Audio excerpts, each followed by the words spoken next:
Good morning. Thank you for calling Look at the Restaurant. This is Rena speaking. How may I help you today? Good morning. I'd like to have a reservation. Okay, ma'am. May I get the date and time of your reservation? It will be on December 30, 2 p.m. Okay, ma'am. Please give me a moment. I'll just check the availability of your reservation.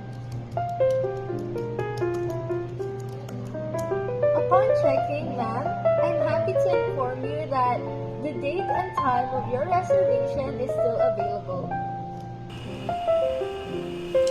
That's great! May I get your name, please? Maureen Mendiola.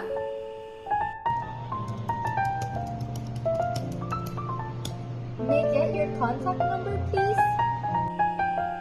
0949-626-5026. May I get the number of packs, please?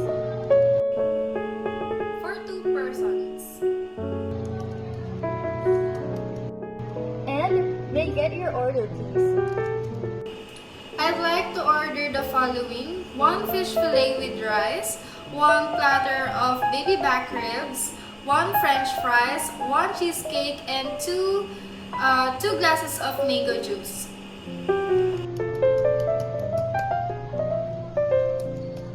Okay, ma'am. Do you have any other special requests?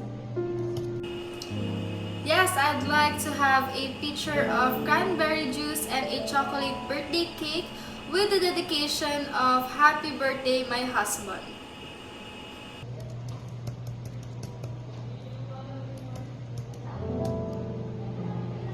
Alright, Miss Maureen. I would like to repeat the information. Your reservation will be on December 30th, 2 p.m. under the name of Miss Maureen Mendiola, and it's for 2 persons. You ordered the following: 1 fish fillet with rice, 1 platter of baby back ribs, 1 french fries, 1 cheesecake, and 2 glasses of mango juice. Your special request is to have a pitcher of cranberry juice and a chocolate cake with the dedication of Happy Birthday, my husband. And your contact number is 0949-626-5026. Did I get that right, Ms. Maureen? Yes, that's correct. Okay, Ms. Maureen, thank you for calling Look Cafe Restaurant. We'll be seeing you on December 30. May you have a good day.